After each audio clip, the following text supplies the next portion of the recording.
This last 12 years has been the pinnacle of that career.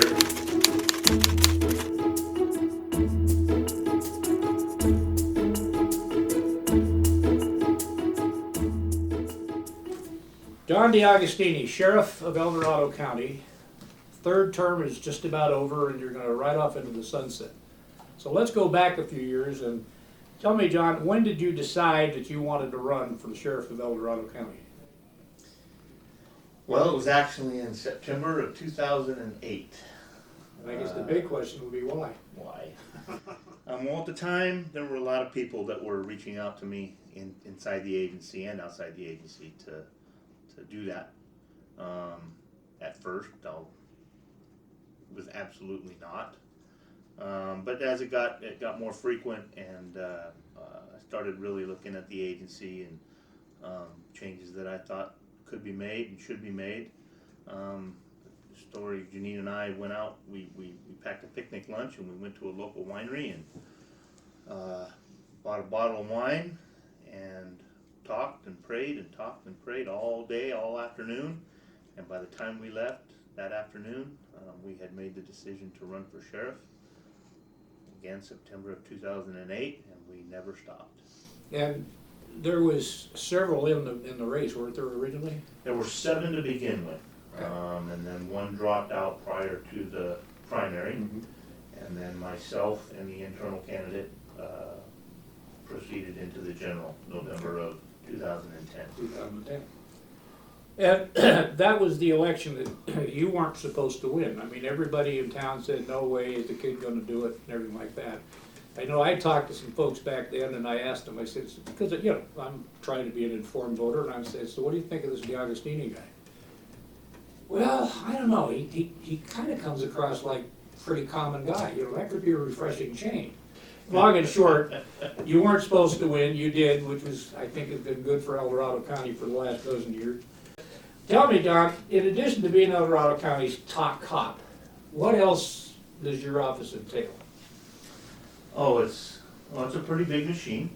It is I am the sheriff, elected sheriff, and also the coroner and the public administrator. So we have all those hats. We also, one of the common themes I hear, one of the really popular programs we have here is the Citizens Academy, where we invite folks from the community.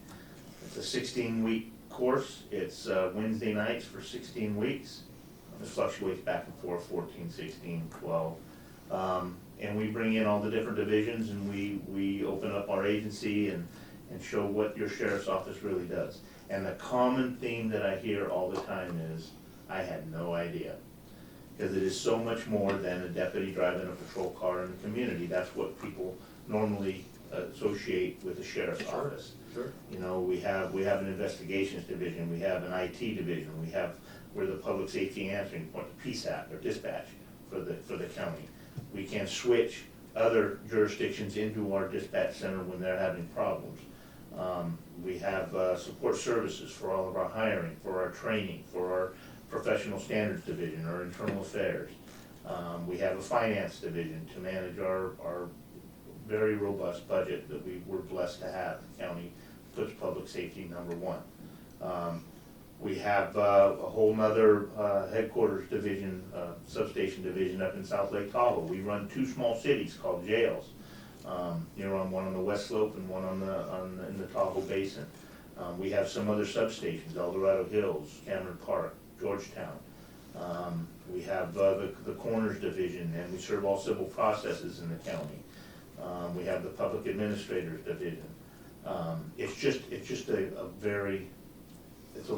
a much larger machine than most folks. A lot of moving parts. Yes, sir. Speaking, because it wasn't long ago, probably just a few months ago, that you did open the new substation in Cameron Park. What's really the purpose of a substation in the community? To bring the sheriff's office to that community, give them a point of contact for contact. It allows the deputies a place to go and write reports, to meet witnesses for contact. It allows the deputies a place to go and write reports, to meet witnesses, to meet victims if they don't want to be met at residences or somewhere else in the field. It's a great place for public outreach. People have questions, we can direct them to our substation where our stars, our sheriff's team of active retirees. God bless them, they man it, and they provide all that information to the community at that point. It's a convenience for the community, and it's also somewhat of an efficiency issue for us. A deputy, again, I bring the point back that a community member, a victim or a witness, can meet the deputy or the investigators or whoever at that substation rather than having to come all the way up here to Placerville. So let's talk about your first year. You had to obviously learn, there again, you're basically the CEO of a multifaceted corporation. That would be transferring that into civilian jargon, I guess, but your first year, you had to learn a lot about navigating the political scene, budgeting and all that kind of thing. How did that go? Well, I like to hear you say it and explain it that way, because you're absolutely right. When you get to a point in this career where you have promoted up through the chain and then become, if you're the sheriff, you're running a business. And you know, while we are employees, we say our employees come first, but it's also a business. We do provide a service. Sure. We don't make widgets, but we provide a service. So we are accountable absolutely to the taxpayers on how we provide that service and the justification for all of that. The first year was, it's the folks that followed it, you know, tumultuous. We had, I was tested many times.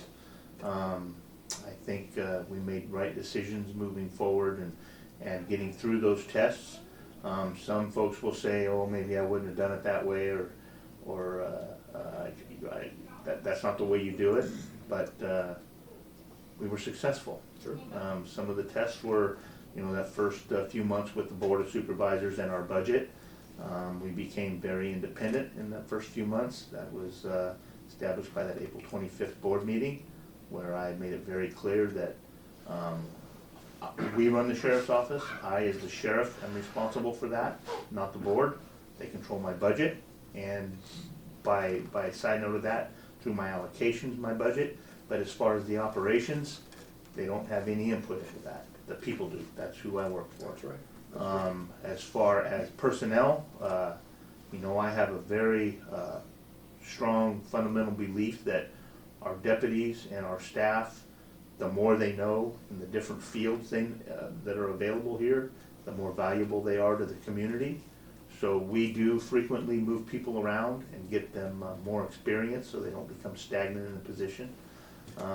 That's not a new way of thinking, but it was a new way here. It was here, and it's an effective way of thinking, because early on, one of the first times that you and I sat down in the old place, you had said that one of your goals for at least early on, and I think it's continued, it's followed you all the way through your three terms, was transparency. Yes, sir. And because you are public servants, basically. You're enforcing the law. All the stuff you do is important, but again, it is a business. It is something that has to be run. It has to be transparent to the people that are paying your bills, which is the taxpayer and all this kind of thing. So you stayed with that all the way through, because I know one thing you've done is you've granted access to, at least to us, for where you can, to share what's going on inside the sheriff's office. And I think that's been important to let the public know this is what they're all about. And I think some of the things that we've tried to highlight are the non-cop on the beat things, because I think that's important for the community to understand. We'll get into that a little bit more, but one thing that intrigued me early on was, I know when you swear in a new officer, actually, I understand it's for all employees of the sheriff's office, there's one thing that you give them that's really kind of not on the standard list of equipment. You want to share that? Well, I give them two things. I give them a challenge coin that has the main tenets of our vision statement: the modern approach to traditional law enforcement values, total enforcement of crime and criminal, total care for victims, witnesses in the community, and total professionalism through training and by example. That enforcement, care, and professionalism are on our challenge coin to remind them of what their duties are and what our vision is. But they also receive, every employee here receives this little book the Constitution of the United States, including the Declaration of Independence and all of the amendments, including the original 10 Bill of Rights. That's the supreme law of the land. That's what governs everything else above any other federal law or state law. And I think it's important that it's a reminder of what our duties are and how inviolate that is. And over the years, I've talked to several of your deputies and some of your senior staff and everything like that, and they said that really made them buy into your way of doing things. Because believing in the Constitution, believing in what our forefathers saw for our country and all that kind of thing, which kind of is not the popular thing these days. But in the same token, I think there's a certain amount of pride when I've asked some of them, I said, have you got the little, yep, right here. And John, that's cool, that's very cool. So, And I think it is popular. I think it, with our industry, with our profession, it is popular. sure, It's very, what you think, I believe that the community sees as unpopular, is a very small minority out there that want it to be unpopular. yeah, Um, but they're vocal. But they're vocal. So as long as we stand by, we stand that line, we hold that Yeah. line. Yeah. Someday, we will survive all this. I'm sure we will. So let's go back to the leaky roof. So for the first few years, you were dwelling in that building that was supposedly, actually, you had told me at one time that the conversation to move out of there started in like 1984, is that right? Yes, sir. And then where we sit today came along, and that's, how many years conversation was there about the new facility?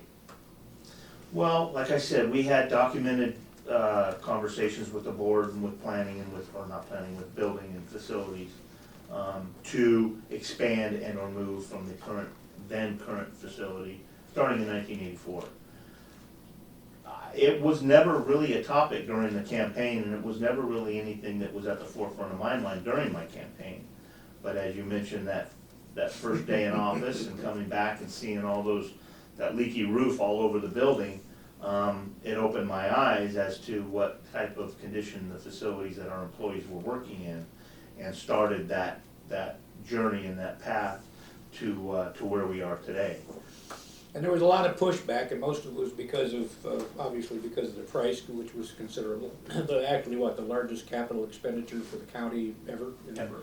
But the pushback was more about budget than anything, wasn't it? More about the fact that they thought the taxpayers were gonna pay for it, it was gonna be a taxation issue, and that's not what happened. How did that happen? How did the funding come about to make this a reality? Yeah, well, I knew that this was gonna be a monumental task, so to speak. Sure.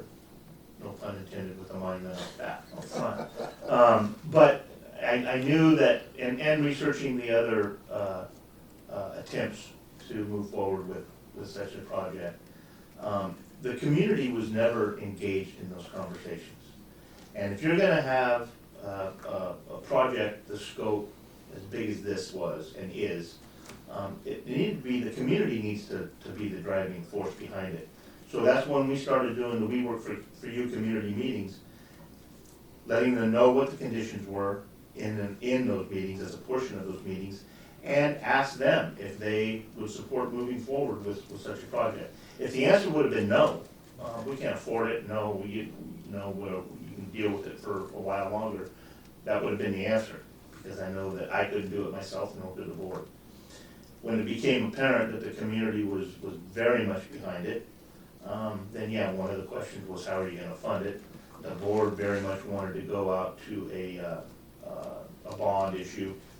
The problem with that, I think you and I had those conversations, the problem with that is, who's gonna carry that campaign? Sure. I'm the only one that would be the obvious choice. I couldn't count on anybody else to run that campaign. Problem is while wearing this badge and these patches, I can't campaign like that. Sure. So it would really hamper me, and plus, as we're proving now, I believe the county did have the funding mechanism, the ability to, or the funding ability to pay for it. It was just finding the right vehicle to do that. And how did that come about? So that was myself and Supervisor Veerkamp at the time. He was District 3 Supervisor. We're at a grand opening for the Dorado County Food Bank. I happened to be at a grand opening for the food bank, and by chance, ran into a representative from the USDA, and she was talking about how they just funded the the food banks new building and so forth. I said, you wouldn't loan on public safety facilities, would you? He said, yes, we do. And so I think we all sort of threw out a number, and it was big, and she goes, well, that'd probably be the biggest loan we'd have made to a local government agency ever, and I believe it was, at least at that time. And so what's it take to get this process going? She goes, we'll get you an application. And so we started to have meetings, and we started to work very closely with them. They were outstanding. Again, John and his team was outstanding. Facilities from the county was outstanding. And everything clicked and moved together very well. Brian began the conversation while I was standing there about this project and what we were hoping to do, but yet there were restrictions on those grants as to the eligibility for a county such as ours. And she told us at that time, I think you're wrong. I think that because it's public safety, I think you are eligible, let me look into it. And that ultimately was the vehicle that we used.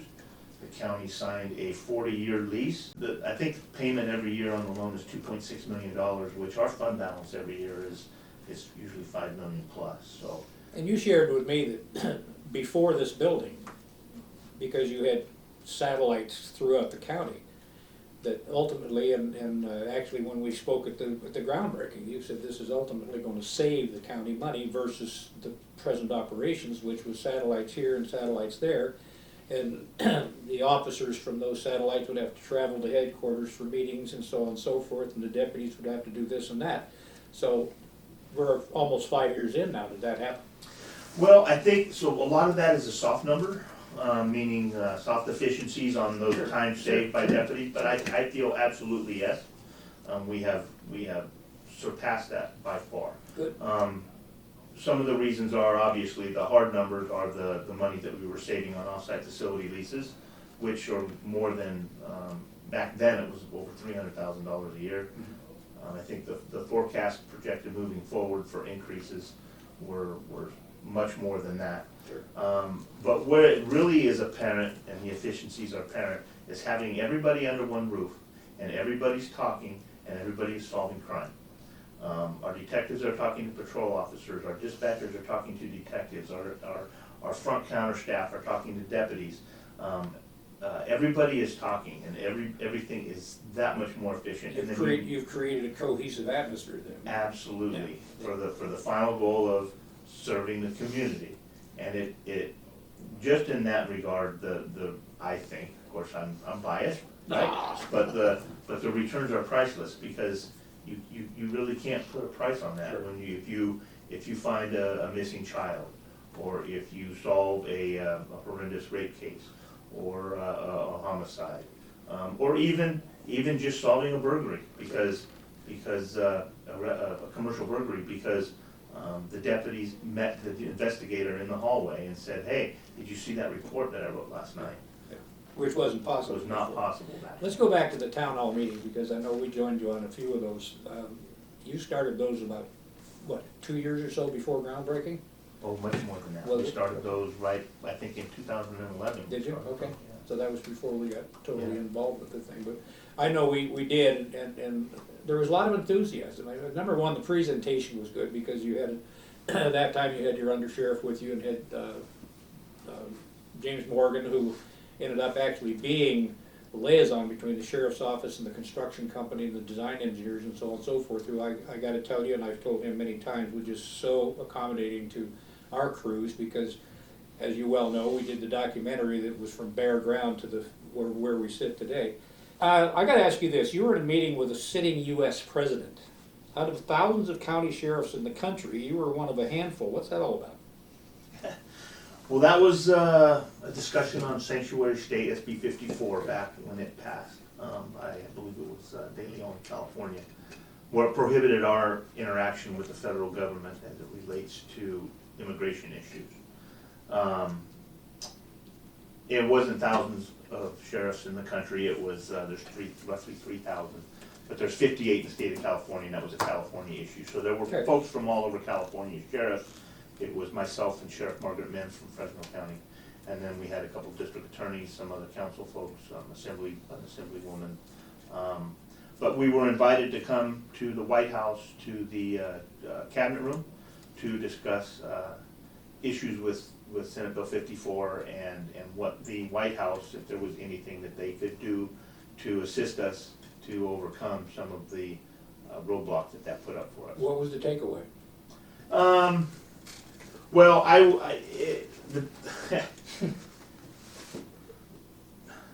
the takeaway from it was we as electeds in our state, we could step up more and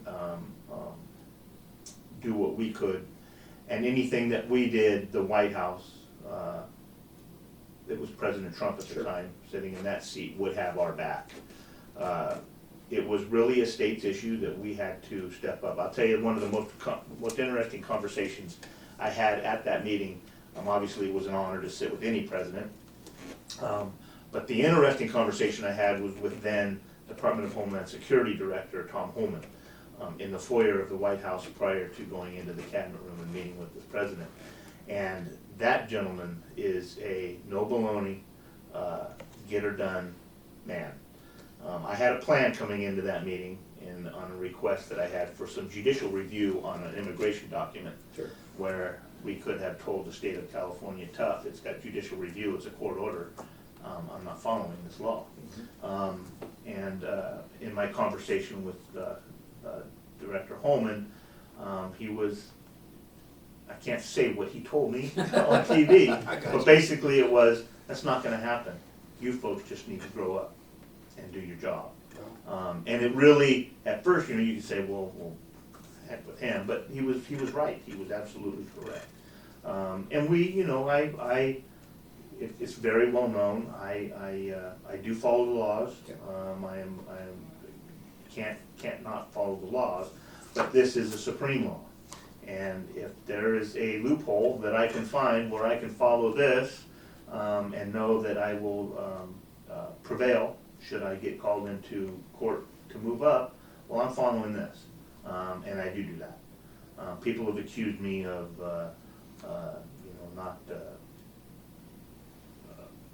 not respecting those that just want to be here and work. It was absolutely quite the opposite, and there was a news article that was in opposition to that, and I said, no, those folks, they're here to work.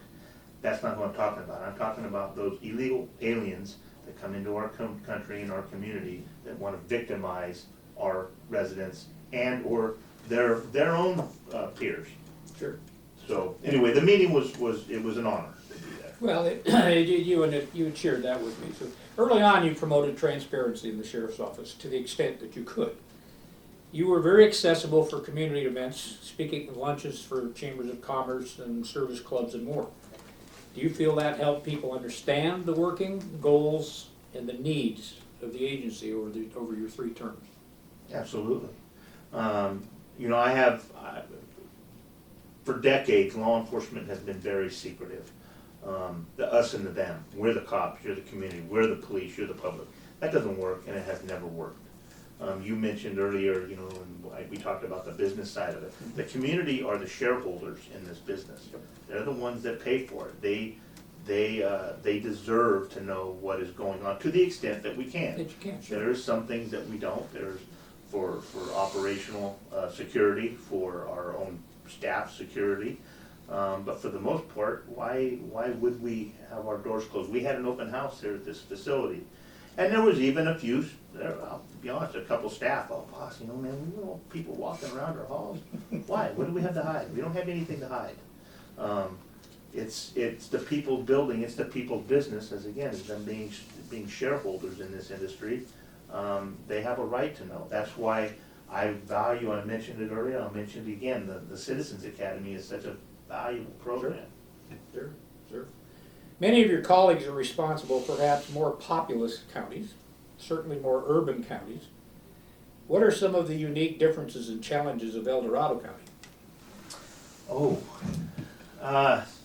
Well, we're very unique. We have, if you look at a county from a community standpoint, we have many very different communities. You have the Tahoe Basin, South Lake Tahoe Basin, which is very blue, politically leaning blue. It has a lot of environmental issues, the bear issues in Tahoe, all their own community issues. Then you have El Dorado Hills, which is very affluent, kind of purple right now as far as politically leaning. It's on the west end of our county. It butts up against Sacramento County, so you have, I've talked to people in El Dorado Hills who thought at the time they were part of Sacramento County. You have Placerville, that is still very small town, leans very red. You have North County and South County that are very independent. You have Cameron Park and Shingle Springs, who are kind of in the middle between El Dorado Hills and Placerville, and they like it that way. You have all these different communities that are very, very different, and serving their needs at their and with their expectations. It's not that we tailor how we respond to any given community based on where it is, because we serve everybody the same. But when you serve everybody as transparently as we do, and constitutionally as we do, and respecting the law as we do,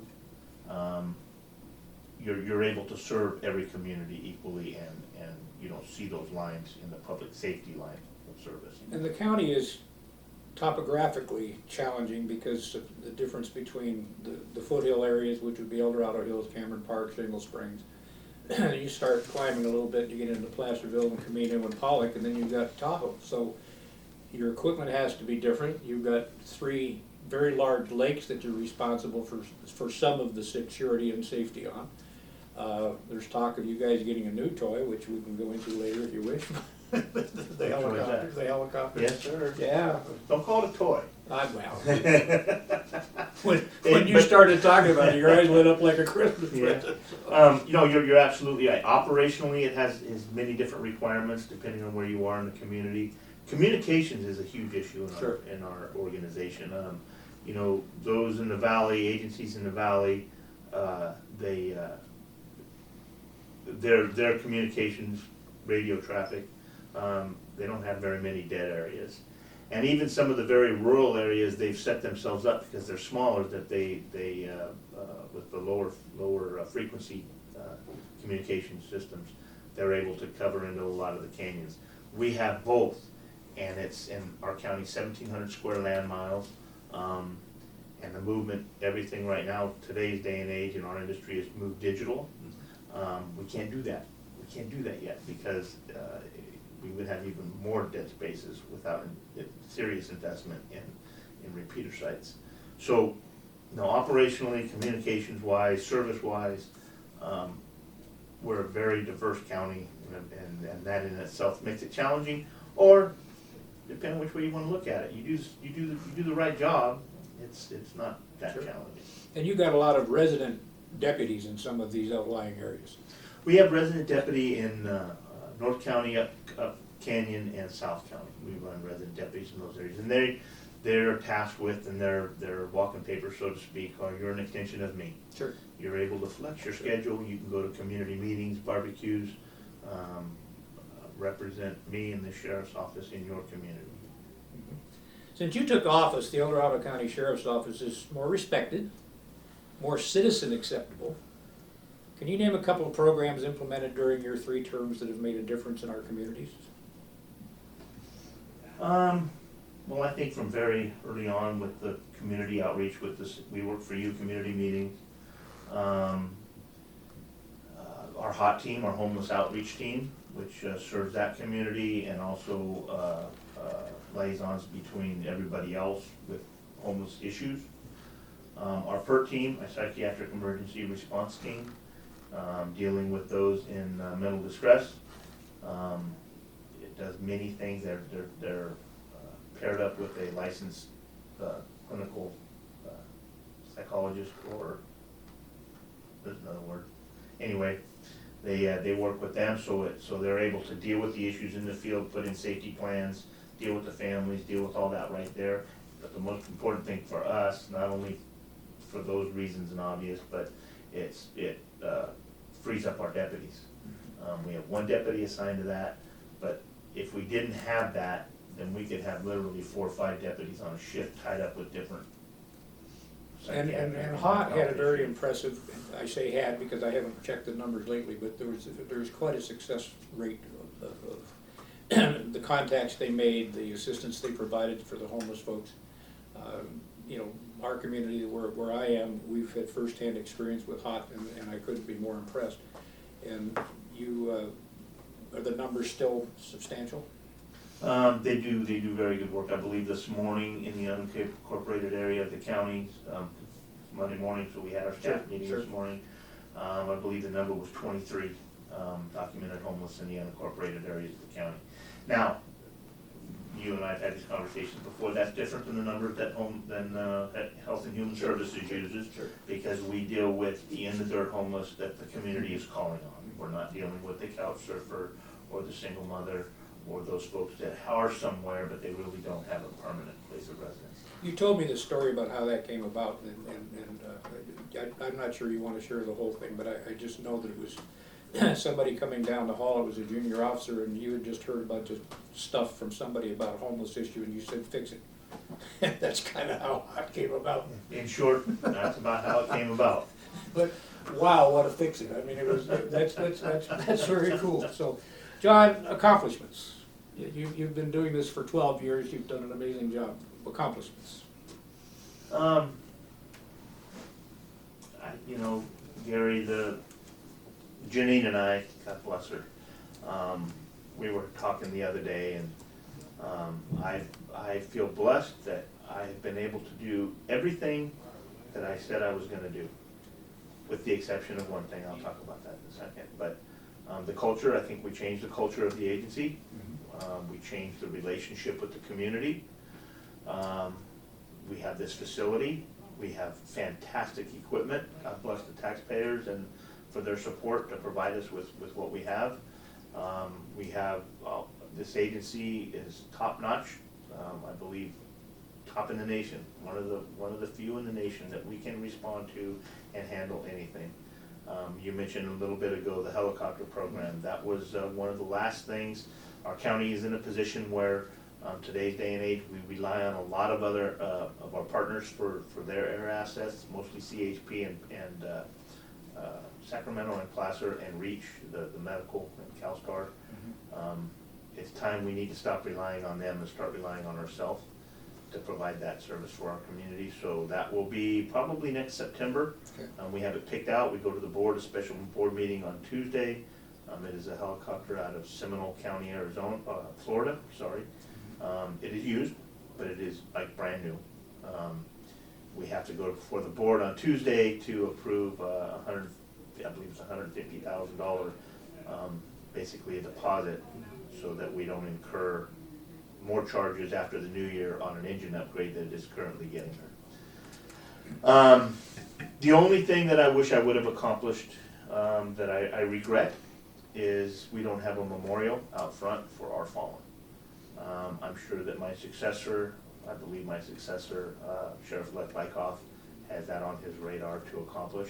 We have a place for it. We have it right here under this office on the outside, and also down at the end of the building. We have the infrastructure for it, depending on where we would like to have it. But, you know, during my tenure, or just before I came in, we lost Deputy Melissa Meekmont to suicide. During my administration, we lost Deputy Ishmael to homicide. He was killed in the marijuana garden. Everybody remembers that. And then we lost Deputy Austin Ramsey also to suicide. And there was those before, Cole and the others, that we need to have. They deserve to be Absolutely. on a memorial, so that we always remember them, we always respect them, and remember their sacrifice.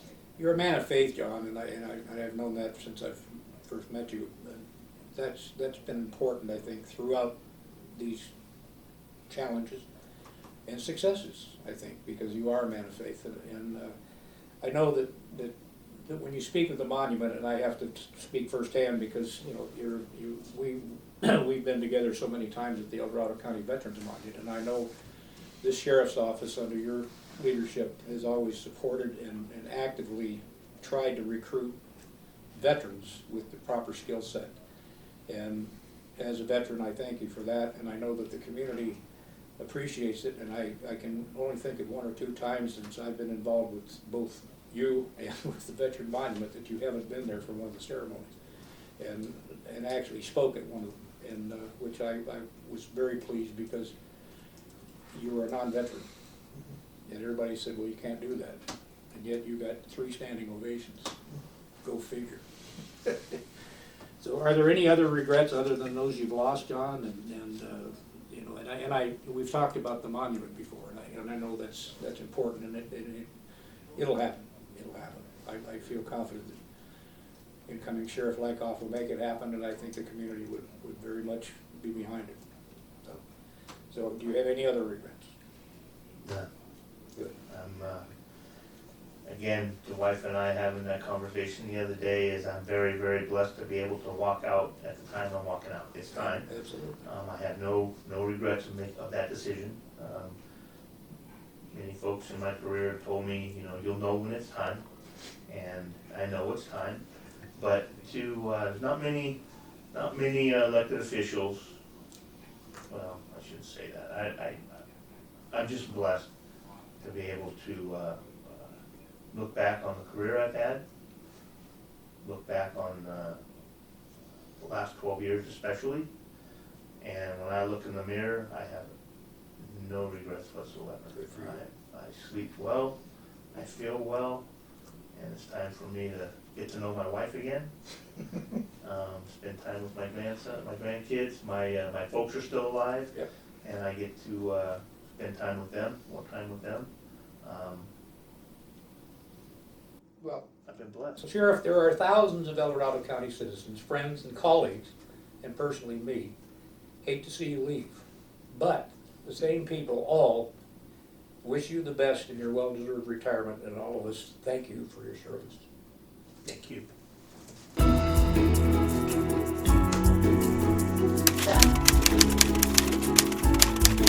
You said you got a zinger.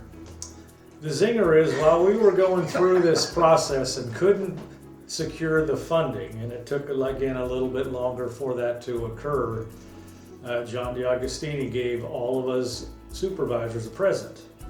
And I'm sure he'll remember that present, and I brought it with me today because, John, we didn't fumble the football.